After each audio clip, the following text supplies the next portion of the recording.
Ito yung mga nagawa nung day 7 at ngayong araw magsisimula to sa pag-welding na itong kaputol na poste. Dapat ma-welding siya sa GI5 truss papunta sa bagong poste. Kaya nilatag na ni Foreman yung gagamitin niyang tuntungan tapos kinuha na yung bakal ng masukat na habang nagsisurf. Inis yan, grabe ka talaga por. Hakot talaga yung mga apam sa Siargao. Tapos nilevel para malaman kung nasa level pa rin kapag magkadugtong na. At nilagyan niya na ng marka ni Orochimaru. Tapos nag-grinder. Pasintabi sa mga kumakain, wag nyo gagayahin yung paghawak ni Foreman. Pari wala na buhay niyan eh. Tsaka kompleto hulog ng SS niyan. Tapos sa arbor rin daw ni Por yung kaputol kasi gagawa daw siya sumpak. Sumpak ka pa.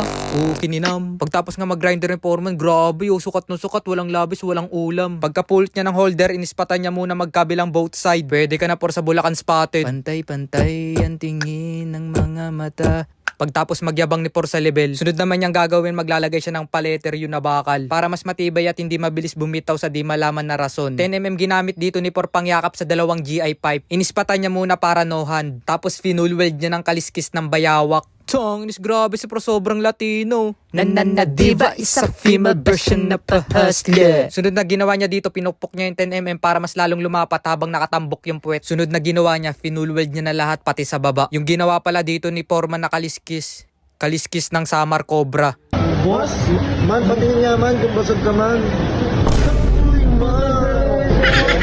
Pagtapos sa poste, sunod daw winelding yung sa horizontal naman. Winelding siya ni Por sa pinagkakapitan din ng hamba para talagang matibay. Tapos sinalambre niya na rin. At sinimulan na ni Por magakot ng buhabuhangin sa alabasta. Tapos gumeto ng 40 kilos na coca. Pero kinalahati niya lang kasi pang epyo yung isa. At ang sunod naman na ginawa ni Por, sangkutya niya na. Hanggang sa maghalo yung balat sa tinalupan. At ang huling step na ginawa niya, pinagbuklod-buklod niya na yung mga buhangin para makabuo ng Pangeia at walang awang tinubigan. Pero bago ang lahat, bago niya haluin, minarinate niya muna. Kaya habang binababad yung halo, nagbarena muna si Foreman ng pagtutusukan ng bakal. Hanggang sa nakadiscover siya ng new species ng bakal. Kaya ang ginawa niya, tiniktik niya para lumabas. Tuloy ang mangyayari ngayon, itong bakal, iwe-welding niya sa poste, tsaka doon. At sinimulan na nga ni Foreman i-welding sa loob, pati sa poste at magkabilang both side. Grabe talaga yung mga post ni Foreman, sa page mo lang makikita. Huwag kang gagalaw Por, matatapos na to. At pagtapos ni Foreman mag-tear strap, sinimulan niya na mag-asintada. Di na siya dito gumamit ng tanse, purong nen ability na lang. Magiging Foreman ba yan kung wala lang? Halo niya na, asintada niya pa. Partida di pa yung nag-ootab, cobra lang. Yung ginawa palang asintada dito ni Foreman stock band. Kasi pagtatagpuin niya yung kabilang pader pati itong inaasintada niya. At kaya naman siya nagpasobra ng hollow blocks kasi dyan sasalubong yung kabilang pader. Need kasi na matibay na matutungtungan para di gumuho yung hollow block sa ibabaw ng part ng pinto habang basa pa. Grabe talaga si Foreman, bilib na talaga ako, walang tansi-tansi. Yan ang veterans. Cobra Yossi lang sapat na. Tapos bago mo ipainumin mo lang ng gin kalamansi pampalubag loob.